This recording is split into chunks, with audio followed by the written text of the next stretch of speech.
Welcome to The Explainer. Today, we're taking a trip to a place called Khasab in Oman. And, on the surface, it's this quiet little fishing town, but it just happens to have a front row seat to one of the most intense geopolitical dramas on the entire planet. It's a place caught right between ancient quiet and very modern conflict. So, you gotta ask, right? How can one place be both a peaceful beach getaway and the front line of a global conflict? Well, to really get a handle on Kasab, you have to look at these two totally competing realities.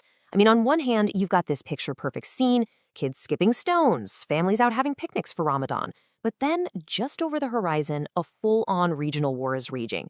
Giant oil tankers are scrambling to reroute, and yeah, the whole global economy is basically holding its breath.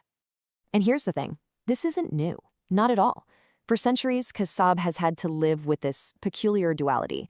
It's a place that is, at the same time, completely isolated by its rugged landscape, but also dangerously close to one of the world's most critical trade routes. That tension? It's literally etched into its identity. Let's take a guy named Ahmed El-Shehi. He's a young resident there. When he was describing a recent evening on the beach, just picnicking with his friends, you can almost feel that sense of calm. It's just a simple moment of community, one that feels completely worlds away from the scary headlines we're all seeing. But, and this is the crucial part, that calm is, well, it's a fragile illusion. Everyone on that beach, sharing food while the sun goes down, knows perfectly well that a war is unfolding just a few miles away. So it becomes a conscious choice, right? Maybe even a necessary one, to build this little bubble of normalcy, right in the shadow of chaos. So, to really get why Kasab is in this unique spot, you gotta look at a map. Seriously, its geography is the key to everything. It's what makes it both this stunning retreat and, at the same time, a major strategic pressure point. People often call it the Norway of Arabia, and when you see it, you totally get why. These incredible rocky inlets just plunging into the sea, they look just like Scandinavian fjords. And they create this landscape that isn't just beautiful, it's also incredibly isolating. Okay, this map really puts Kasab's, let's call it, strange political geography into perspective. First, notice it's an Omani exclave. It's physically cut off from the rest of Oman by the UAE. But even more important, look at this gap right here. At its narrowest point, just 21 miles of water separate these cliffs from the coast of Iran. Just 21 miles. Even getting to Khasab feels like you're entering a whole other world. The drive from the border is this absolutely stunning 35-minute trip, and the road is literally carved into the cliffs. You've got the Gulf on one side, these huge mountains on the other. It just feels like you're slowly retreating from modernity itself. So, the big question is, how does this quiet, scenic little corner of the world turn into a major global flashpoint? Well, it's because it sits directly on what is, you could argue, the single most critical maritime choke point on the entire planet.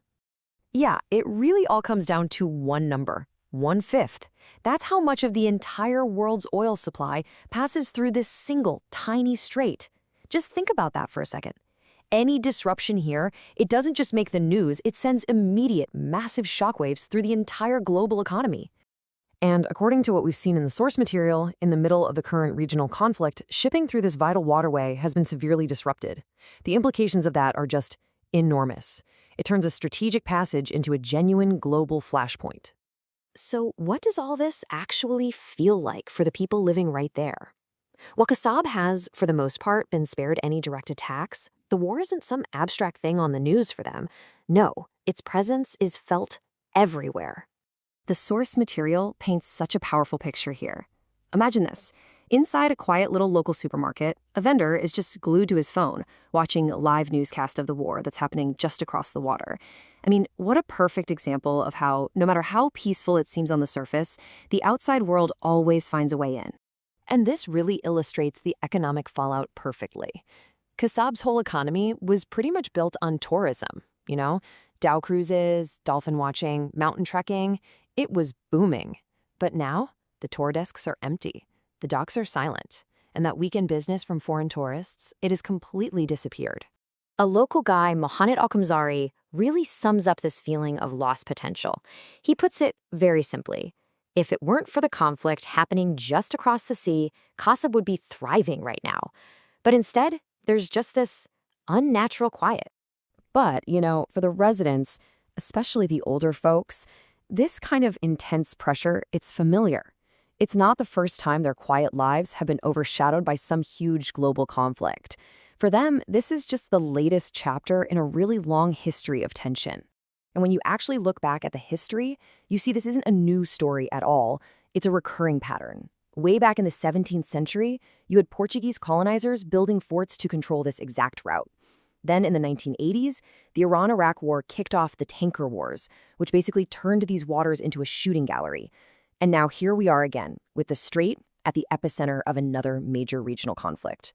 This deep sense of history, it breeds a pretty unique kind of resilience.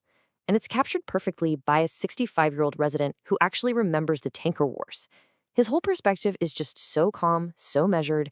He says, "This too shall pass," a feeling that can only come from having seen this story play out before. And that really brings us to our final thought here. The story of Khasab. It's a story of quiet strength, isn't it? It's about a community desperately holding on to its identity while the world's biggest problems are playing out right on its doorstep. And it kind of makes you wonder, how does a place like this endure, forever caught between its own peaceful world and ours?